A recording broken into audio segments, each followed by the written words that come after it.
অষ্টম শ্রেণীর শিক্ষার্থীরা, আশা করি তোমরা সকলে বেশ ভালো আছো।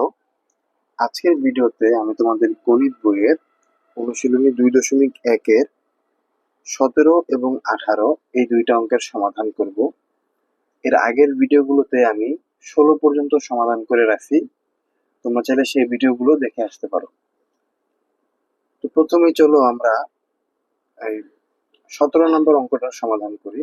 দেখো 17 নম্বর অঙ্কে কি বলছে যে কোনো নির্দিষ্ট সময়ে, মানে সময়ের উল্লেখ নাই এখানে, কোনো নির্দিষ্ট সময়ে মুনাফা আসল 5,600 টাকা।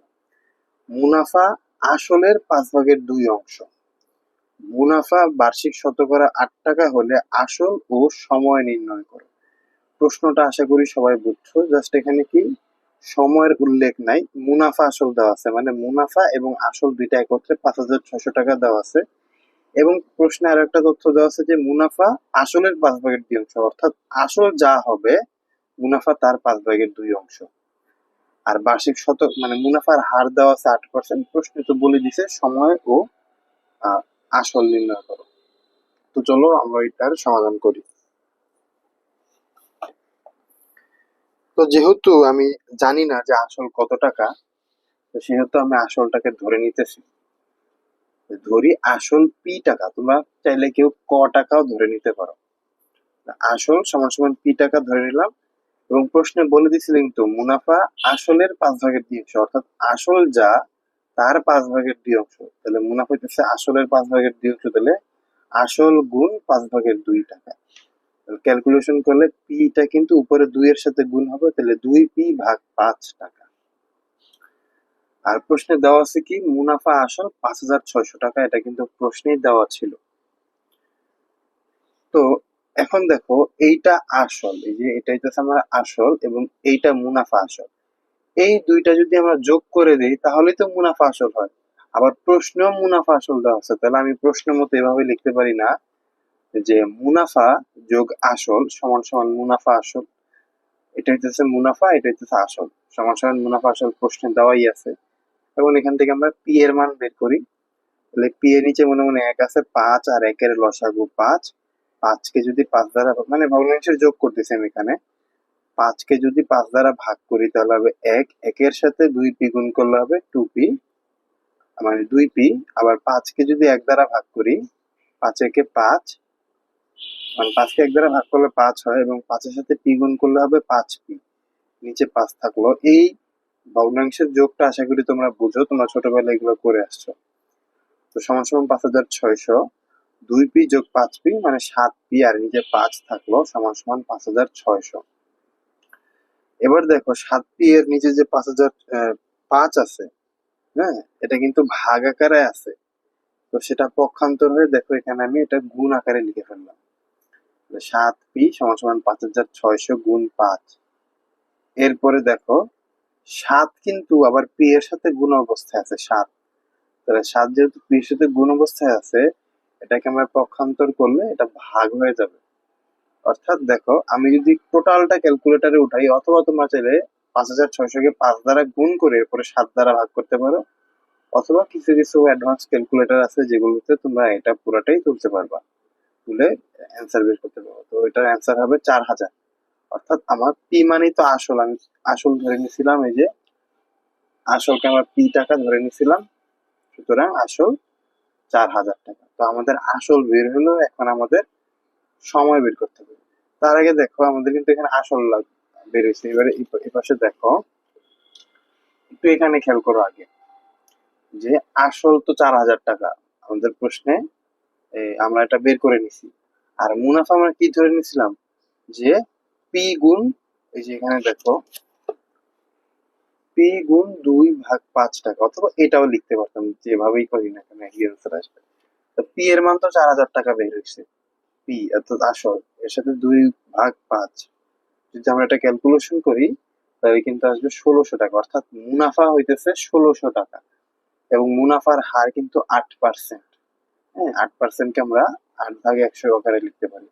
আমাদের যেহেতু সময় বের করতে হবে, তাহলে সময় n ইকুয়াল হোয়াট, এটা বের করতে হবে। আমরা জানি মুনাফা i ইকুয়াল কি পি এন আর, আমাদের বের করতে হবে কিন্তু এন এর মান, এই এন লাগবে। তো দেখো এই এন এর সাথে পি এবং আর কিন্তু দুইটাই গুণ অবস্থায় আছে, তাহলে পক্ষান্তর যদি করি তাহলে এটা এই পাশ থেকে এই পাশে আসলে ভাগ হয়ে যাবে। তাহলে I divided by P R সমান সমান এন, বা একবার সাইড চেঞ্জ করলাম, N equal I divided by P R. এখন মান বসায় দিই, আই এর মান 1600, পি এর মান 4000, আর এর মান কিন্তু 8/100। একটু খেয়াল করো, একদম নিচে যে সংখ্যাটা সেটা কিন্তু আমরা চাইলে উপরে লিখতে পারি, উপরে গুণ দিয়ে।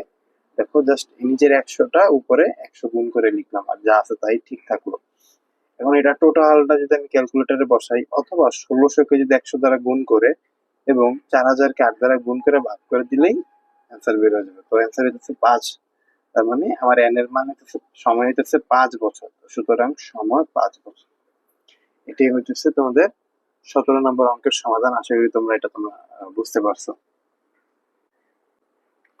এরপরে 18 নম্বর অঙ্কে খেয়াল করো যে জামিল সাহেব পেনশনের টাকা পেয়ে 10 লাখ টাকার 3 মাস অন্তর মুনাফা ভিত্তিক 5 বছর মেয়াদি পেনশনার সঞ্চয়পত্র কিনলেন। বার্ষিক মুনাফা 12% হলে তিনি প্রথম কিস্তিতে অর্থাৎ প্রথম 3 মাস পর কত মুনাফা পাবেন? এটা কিন্তু খুবই সহজ একটা অঙ্ক। দেখো কি কি দেওয়া আছে, 10 লাখ টাকা মানে আসল টাকা দেওয়া আছে 10 লাখ, সময় দেওয়া আছে, বা সময় কিন্তু তোমরা কিন্তু অনেকে ভুল করবে যে সময়টাকে 5 বছর ধরে নিবা, সময় কিন্তু 5 বছর না, সময়টা হইতেছে কত, 3 মাস। সময় কিন্তু 3 মাস, মানে সে 3 মাস পর পর মুনাফা পাবে, মানে 5 বছর পর্যন্ত পাবে।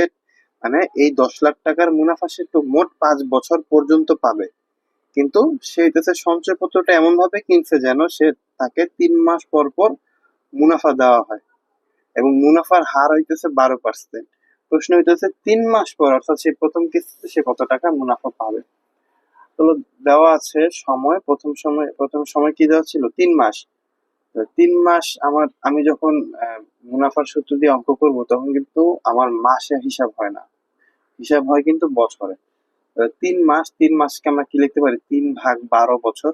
12 কেন, যে 1 বছর সমান সমান 12 মাস, এই কারণে। 12 এবং 3-কে যদি 3 দ্বারা ভাগ করি, 12-কে 3 দ্বারা ভাগ করলে হবে 4, 3-কে 3 দ্বারা ভাগ করলে হবে 1, অর্থাৎ 4/1 বছর। 4/1 বছর। এবং আসল কিন্তু দেওয়া আছে, আসল পি সমান সমান 10 লক্ষ টাকা, প্রশ্নে দেওয়া আছে এটা। এবং মুনাফার হার আর ইকুয়াল 12%, যেটাকে আমরা দুই ভাবে লিখতে পারি, হয়তো এই যে 12/100 অথবা 0.12, যার যেভাবে খুশি সেভাবে লিখতে পারো, এভাবেও লিখতে পারো, এভাবেও লিখতে পারো। এখন আমাদের বের করতে হবে কি, যে মুনাফা মানে 3 মাস পর সে কত মুনাফা পাইছে সেটা। তো আমরা জানি মুনাফা আই ইকুয়াল পি এন আর।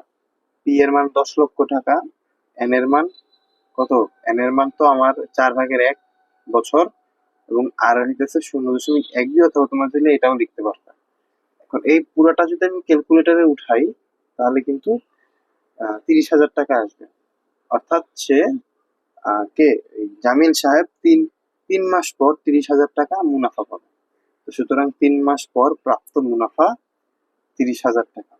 তো এইটাই হচ্ছে 18 নম্বর অঙ্কের সমাধান। আশা করি তোমরা সবাই 18 নম্বর, 17 নম্বর এবং 18 নম্বরের দুইটা অঙ্কের সমাধান বুঝতে পারছো।